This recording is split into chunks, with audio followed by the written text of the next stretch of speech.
pag-ibig ng Diyos.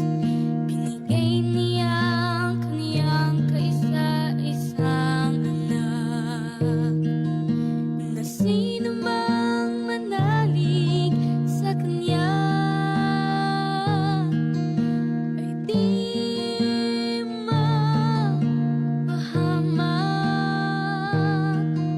kundi magkaroon ng buhay na walang hanggan. MX3, tagapaghatid ng magandang balita. Ngayong pandemya, alagaan ang kalusugan. Uminom ng 8 hanggang 12 baso ng tubig at regular na mag-ehersisyo. Huwag kalimutang magsuot ng face mask at face shield kung lalabas. At ipatupad ang 1 hanggang 2 metrong distancing. Isang paalaala mula sa MX3. Be an extraordinary with MX3. Mabigat ang araw. Gagaan yan bukas kasama ang tropa. Samahan nyo pa ng Tanduay Light. Kung ngayon iniisip mo, May bukas pa. mamaya. May bukas pa! Na Tanduay Light! Gaan ang bukas, gaan ang may kasama. Tanduay Light. Drink responsibly. Pag magaan ang samahan, magaan ang bukas. Tanduay Light. Gaan ang may kasama. Drink responsibly. Buong araw sa opisina, pag-uwi, haharapin pa ang labada. Kahit naka-washing machine na ako, kailangan ko pa rin magkuskus. Kasi feeling ko, di sapat ang detergent magtanggal ng dumit mancha. Kaya, Mrs. All you need is Pride. Pride Power Wash, specially made for washing machines. Kaya tama ang bula. May stain-away formula na effective magtanggal ng dumit mancha. Bawas kuskus sa laba. Basta washing machine, all you need is Pride. Pride Power Wash Detergent, manufactured by ACS Manufacturing Corporation. ISO certified, world-class quality. ACS. Kayamanang pinagpala. Ang kayamanang nakuha sa pandaraya ay madaling nawawala. Ngunit ang kayamanang pinaghirapan ay pinagpapala. Ang kayamanan ng mabuting tao ay mamanahin ng kanyang mga apo. Ngunit ang kayamanan ng makasalanan ay mapupunta sa mga matuwid. Proverbs 13, verse 11-22. MX3, tagapaghatid ng magandang balita. Sa gitna ng pandemya, palakasin ang resistensya. Siguraduhin ang 7 hanggang 8 oras na tulog. Kumain ng masustansya at manalangin. Isang paalaala mula sa MX3. Be an extraordinary with MX3. A public service announcement from Safeguard. Hand washing is a first line of defense against the spread of all viruses. Especially in these times, don't forget to wash hands frequently with soap and water to keep you and your family protected. Wash hands, stay safe. Wash hands, stay safe, Safeguard. Merienda time! Himo ang fan ng pandesal, butang fan palaman. Kami saya, but kaya. Best Foods, Best Foods! Kung Best Foods Mayo ang kauban. Best Foods Mayo. Tamis saya, abot kaya. Bay, tabangig protekta ang imong panglawas batok sa sakit. Pag MaxFit na ay vitamin C, zinc, ginseng at royal jelly. Istorya tas Facebook sa MaxFit. Yun nila yan. Multivitamins, minerals, ginseng, and royal jelly is the generic name of MaxFit. If symptoms persist, consult your doctor. Ito ang DXDR 981 sa Dipolog City. Basta balita at serbisyo publiko. Tatak RMN. Okay, ano nausab ang tulumanon nga giuluhan ang kahayag sa pagtuong Katoliko. Uban gihapon ni ining ubus ninyong alagad. Sa tulumanon, Silbert Donduyano, Senior alias Veritas. Okay, sa gihapon ng mga kauban nato dinhi sa estasyon ng atong mga kasamang radyoman sa technical side, si kasamang radyoman Danny Luod, ug usab si kasamang radyoman Dax Ilumba. Sa gawas, mao gyapon no, si kasamang radyoman Rinaldo Cuenca, ug usab si kasamang radyoman John Ilumbaring. Pasiunang batimbayan no, sa gihapon sa atong station manager, ang atong amahan dinhi sa estasyon, si kasamang radyoman Edgar Dagumo, uban na sa iyang mga kaubang mga radyoman. Ang atong pizza karon, pizza 30 sa bulan sa Agosto, tuig 2020, katapusang adlaw sa maong bulan. Okay, no, maayong adlaw sa Ginoo, sa gihapon no, kanatong tanan. O niining higayon na karon atong ipadayon tong atong gihimo na po ni siyang marathon nga tema. Kining authority sa simbahan, no? Kining katungod o gahom kung ngano nga nagpabilin ta nga ani-ani ining tinuhuan nga Katoliko. Sa pagbalik lantaw lang, no, ang hinungdan nga si Veritas nganong nagpabilin nga Katoliko dili tungod kay nahimuot gyud siya o kana bang perfect gyud ang iyang panglantaw sa maong religion, meaning wa siya ikasaway sa sulod ni ining simbahana. Dili na mao mo'y hinungdan nganong nagpabilin kong Katoliko. Kay kahibalo ko o kamo usab kahibalo unsay history, unsay dagway sa Katoliko sa kasaysayan, no? Ang dagway sa Katolisismo sa kasaysayan duha gyud ang imong makita. Di ba? Na ay itom na apoy puti. Og kanang responsable anang itom kanang mga dili maayo nga dagway sa mga panghitabo sa simbahang Katoliko, dili gyud nato na siya ipasangil tungod sa religion o tungod sa pagtuo, no? Ato nang ipasangil way lain manggoy laing pasangila nato anang mga dili maayo. Ang yawa ramang gyud kay sa sinugdan siya maoy hinungdan nga natintal o nakasala ang atong unang ginikanan. Maura po na ang akong panglantaw sa simbahang Katoliko sa akong pagtuon, dili gyud mabangbang, dili gyud matuis, no, alang sa mga nakahibalo. Dili matuis. Asa ra matuis ni sa mga tao nga siguro gituyo nila ang pagtuis, pero ang uban pod honest mistake lang.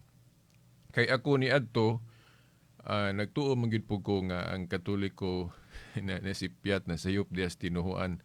Pero sa rihang nahayagan ko, nakat-on ako sa mga tubag, mga katinawan, nakaingon ko nga dili raman di ay sayop ang pagtuong Katoliko. Ang klaro lang nga gidawat natong mga kasaypanan kanang mga personal, kanang mga personal nga buhat sa atong mga leader sa simbahan, no? Pwede sila masayop diha, no? O na manggalitoy pipila ka santo papa nga dili maayo og dungog, di ba? Dili noon daghan kay mas ang daghan ang buutan man, di ba? Oh. So unya ang tudling sa Biblia nga atong gi-support ana nga ang yawa gyud mao ay pasanglan anang mga dili maayo nga nahitabo sulod sa simbahan. Kanang sa San Mateo 13, no? San Mateo 13 bersikulo 24 hangtod sa 30. Di ko na lang usbon na kay ako na nang na-discuss nga ang yawa mo hinungdan nganong naanay mga sagbot sulod sa simbahan. Unya kay si Kristo man gyud mao'y founder ani, mao nang dili pod nato matuis nga naapoy mga buutan, naapoy na nga santos sa maong simbahan. So balikon kus pag-ingon ha, ang hinungdan nga ngano nga nagpabilin kong Katoliko, dili tungod kay perfect o maayo gyud ang hitsura sa history sa simbahang Katoliko. Di ko makaingon na naagay mga dark ages, di ba? Oh, ang hinungdan nganong nagpabilin kong Katoliko tungod sa authority nga naa niya. Nganong importante man kay ng authority, no? Importante gyud na kay bisan sa atong gobyerno, importante man ang authority. Di ba? Kung maghisgot ta sa institusyon sa pagkapulis, importante nga license jud ang pulis. Di ba? Oh, kung kana pong diya sa traffic nato nga mga balaod kanang gipatuman sa LTO, kanang mo mudakop kinahanglan kuan po ka, kanang authorized po ka nga naa sa kanang mga naa diha galihok nga mga authorized persons, no? So pagdakop kanang LTO nato, di ba? Yan naa na sila yung mga license. So pagbuhat anang ilang trabaho, dili kay bisan kinsa makahimo ana. Unya sa Biblia maupod na. Di ba? Ayaw ninyong kalimti kanang mabasa nato sa giasoy ni San Pablo sa Roma 10:15. Katong niingon siya nga unsaon man pagbinsahi, unsaon man pagwali kung wala siya gipadala. Sa laing pagkaistorya kung wala siya gi-authorize. Unya, atong balikan ha, giunsa man pag-authorize ni Kristo ang iyang mga apostoles. Gi-authorize niya pinagi sa pagpili gyud niya sa maong mga apostoles, personal gyud niyang gipili. Dayon, ang gi-authorize pod nga mga sumusunod sa mga apostoles kadtong ilang gipang authorize. Personal pod, di ba? Kadtong gipang pandungan nila sa ilang kamot. Kanang gitawag na tog ordination.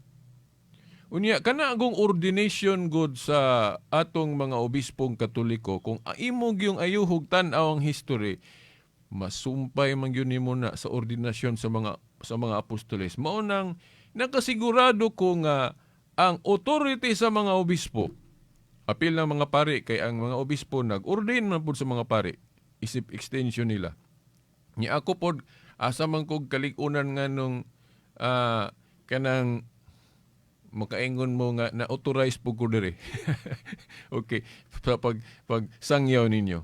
Now, ang akong pagka-authorize, dili tungod kay minister ko or ordained priest ko. Dili ko ordained priest.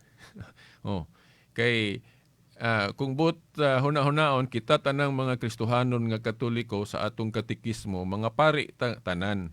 Pero duha ka klaseng pari, common priesthood o kanang ministerial priesthood. Kitang tanang mga binunyagan nga Katoliko, membro tatanan sa common priesthood. Dayon ang ministerial priesthood kanang gipang-ordinahan para sa mga pari na to, mga obispo. No, ako dili ko ministerial priest. Okay, dili man ko pari nga ordinado. Asa man ko authority. Ang akong authority diha gikan sa bunyag. Okay, ang mga pari nga gi-authorize sa mga obispo, nga ang nagbunyag nako pari man nga valid ang iyang ordinasyon, mao nang na-authorize ko diha. So ang akong pagka-authorize musangyaw as a laiko lang. As a binunyagan lang, dili ingon nga ministro ko o pare kong ordinado. So diha ko gikag authority, no? Sa akong pagkabinunyagan. So karon muingon siguro mo nga unya veritas kung naay mga buluyagon nga mga pangulo sa simbahan. Sabton ba na nato nga nawala na ang authority sa atong mga leader? Di ba? Kay nahinumdum ko sa usa ka, di lang nako hinganlan, akong higala sa Adventist, nga sa dihang nagdiskusyon mi about sa Santo Papa. Iyang gikutlo nga justification sa iyang pagsupak sa authority sa atong mga Santo Papa, ang iyang gigamit nga justification katong mga bad popes in history, katong mga dili maayo ba og kinabuhi nga Santo Papa. Naghimo siya example nga kung ang Santo Papa usa ka dautan, inyo man ang giangkon kay naa man gyud mga Santo Papang nahimong dautan personally. Nawa man gali madeklara nga saint, no? So sa dihang nahimo siyang dili maayo, balido pa ba ang iyang katungdanan isip Santo Papa o leader sa simbahan? Now, ang tubag balido. Valid ang iyang office. Kay kanang iyang office, mao man na ang office o katungdanan ni Pedro ni Adto. Di ba? Pero sa pangutana kung buotan ba siya o faithful ba siya, matinud-anon ba siya nga gahawid anang iyang katungdanan, lahi na nga istorya. Parihas na sa atong katungdanan sa pagkagobernador o pagkamayor. Dili man ka makaingon nga kung kanang atong mayor o kanang atong gobernador dili maayo og kinaiya, dili man ka makaingon nga invalid ng iyang authority. Valid ang iyang authority kay gipili man siya nato. Siya may atong gipadaog sa eleksyon, mao nang valid ang iyang authority. Now, ang iya lang sigurong example, ingon nga gobernador o ingon nga mayor o ini nga katungdanan, mao'y dili maayo. O giunsa niya pagtrabaho, giunsa niya pagpuyo, pag-iskrima niya siyang trabaho, giunsa niya pagtrabaho, lahi ng istoryaha. No? Pero ang iyang authority, ingon nga mayor o ingon nga gobernador o any nga katungdanan, tungod kay dili man nimo matuis. Pinili man gyud siya. So, valid ang iyang authority. Pero diha lang nato siya masaway sa iyang gibuhat nga wala masubay sa iyang katungdanan. Ingon ana pod ang opisina o katungdanan sa usa ka Santo Papa. Nganong makaingon ta nga valid ang katungdanan sa usa ka Santo Papa tungod kay mao man na ang katungdanan ni Pedro. Asa man na mabasa sa Biblia nga valid na ang katungdanan, kadtong giingnan ni Kristo si Pedro. Pedro, sa ibabaw ni ining bato, tukuron ko ang akong iglesia o simbahan, nga bisan gani ang Hades dili makabuntog kaniya, no? Promise of indestructibility sa church, no? Nga magpadayon gyud siya. O, mao na tinugyanan si Yahweh. Unya nganong makaingon ta nga dili gyud ta angay mo mupalag ana nga authority. No, kinahanglan mo pasakop gyud ta ana nga katungdanan. Dili ta mo lahi-lahi. Oh, tungod kay kung basahon nato ang Juan 21:15 hangtod sa 17, si Pedro mangyod kanang iyang katungdanan mao mangyud na ang katungdanan ni Kristo ingon nga universal pastor. Muna kanang gitawag na tug pope o executive minister na sa INC gitawag na nila executive minister. Sa ato sa simbahang Katoliko gitawag na tug pope o Santo Papa. Yeah, mas biblical na ato kay biblical man ang pagtawag sa leader o father. Di ba? Oh, sa Isaias 22, 21 ug 22 kanang tugyanan si Yahweh tawgon nagfather. No, sa ato pa papa. Oh, papa. Oh, dayon kanang pope gilahi na sa pagpasabot na nga papa sa Roma. Successor ni San Pedro no sa iyang katungdanan. Mao na dayon sa Revelation chapter 3 verse 7 diha po nato gibase nga kanang tugyanan sa Yahweh kanang iyang katungdanan balaan o holy, santo. Mo na nga kung i-connect nato ng duha, Holy Father o Santo Papa, actually titulo na sa Dios kanang Holy Father. Gigamit lang sa leader. Parehas ba sa leader sa pamilya nganong tawgon man natong father? Nga kanang father titulo man na sa Dios. Di ba nganong maingon matagtay? O, di ba? O, kaya nga no, God, kanang leader God sa pamilya, kuan man guna siya, figure man guna sa God the Father. Nga buti pasabot nga nung tawgon man nato ang leader sa pamilya og titulo sa Dios, haron unta nga kanang atong leader sa pamilya modelo.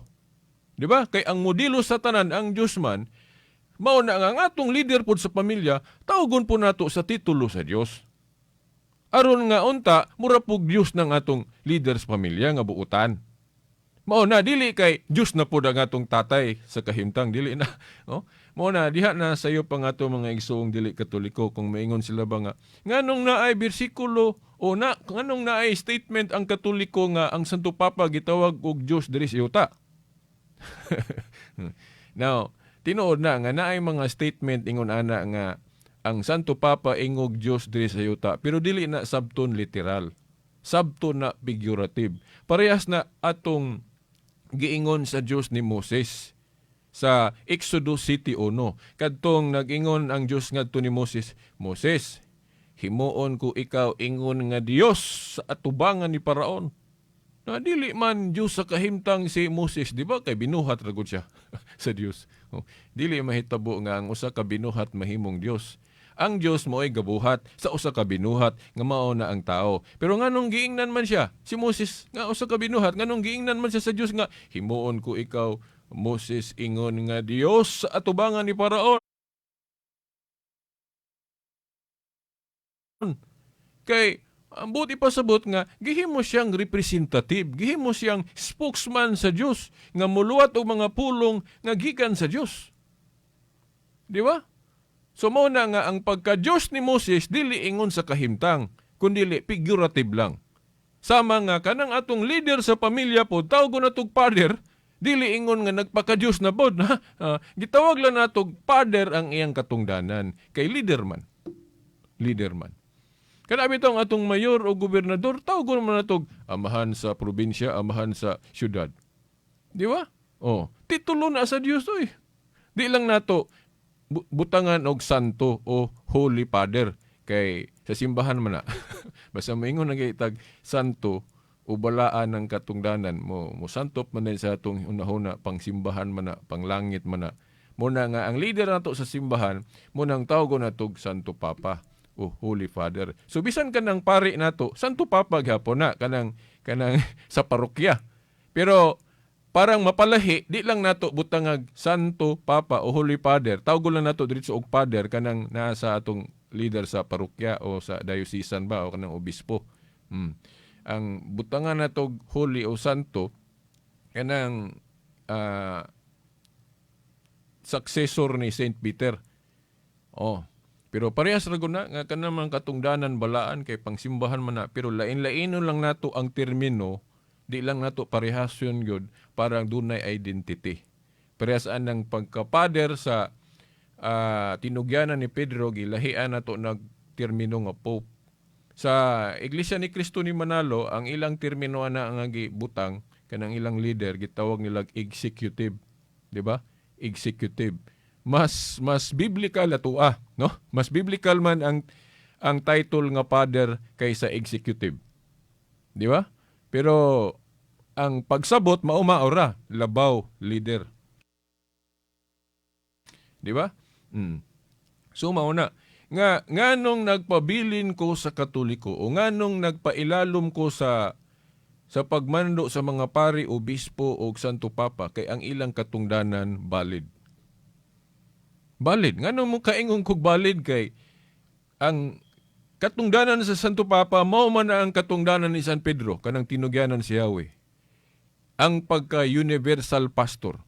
Kung dunay presidente sa usa ka organisasyon o pangulo sa usa ka nasod, sa simbahan na apod.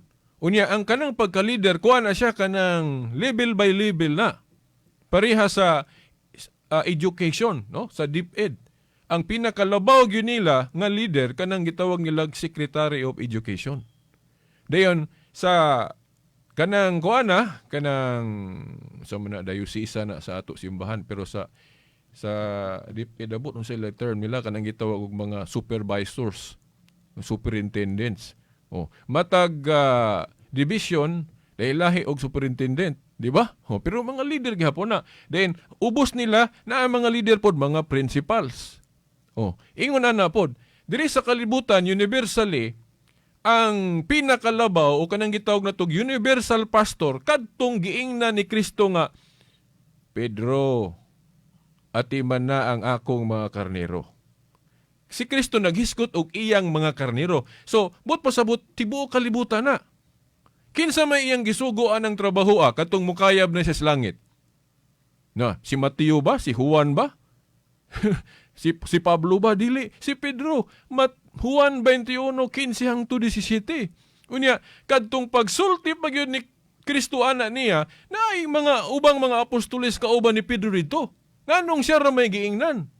Pedro, atiman na ang akong mga karnero.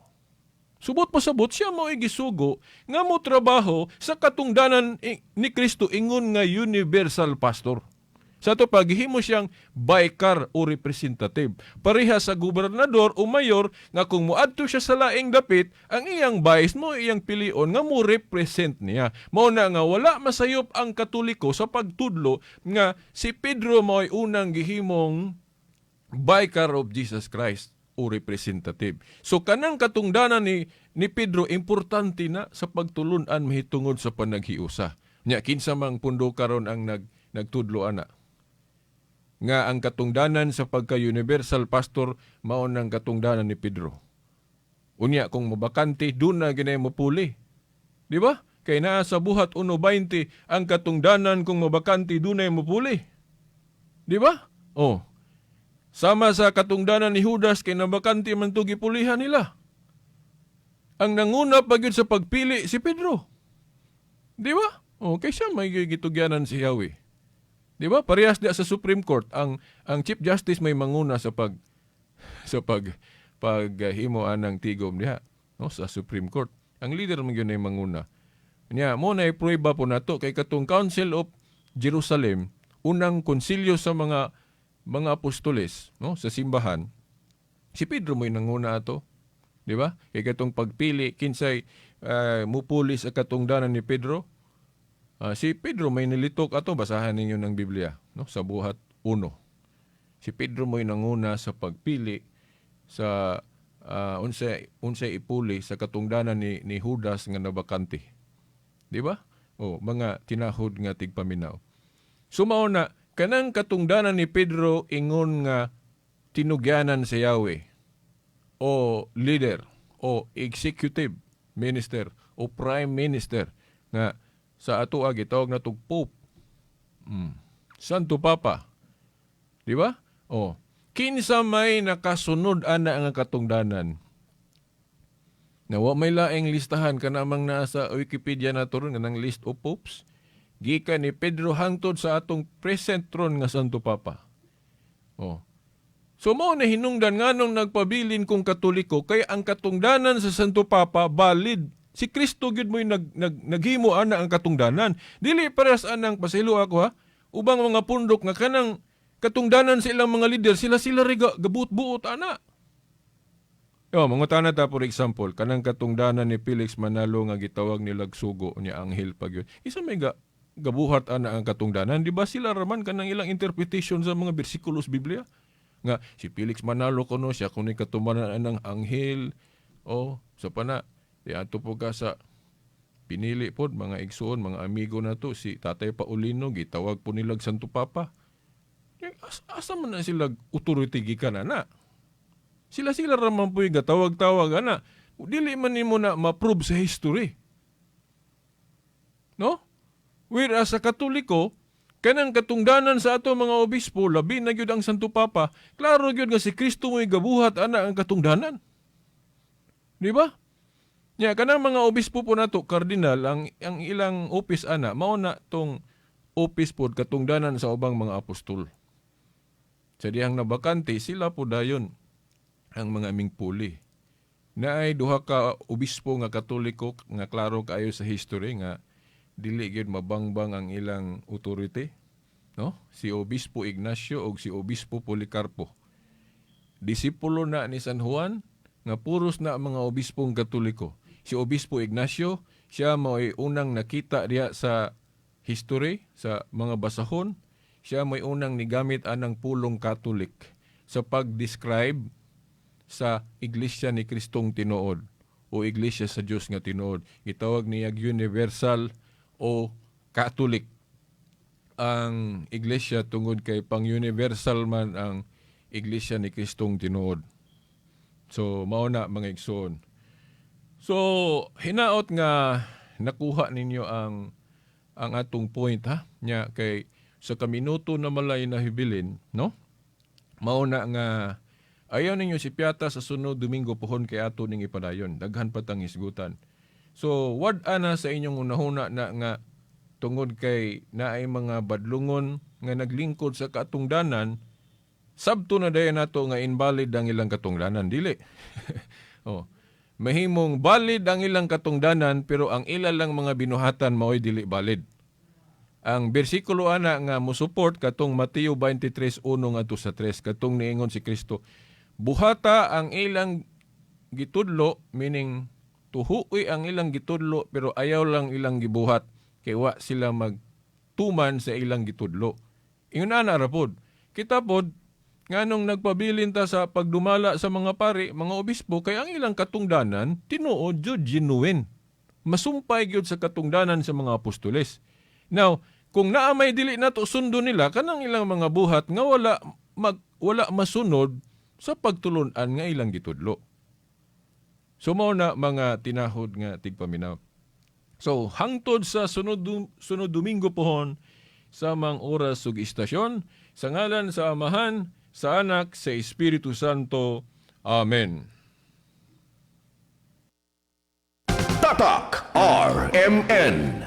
Pride Bar, dili lang puti, kisla puti. Pagilabhan sa Pride Bar Blue, ang puting sinina mahimong Mas puti ito, mas puti.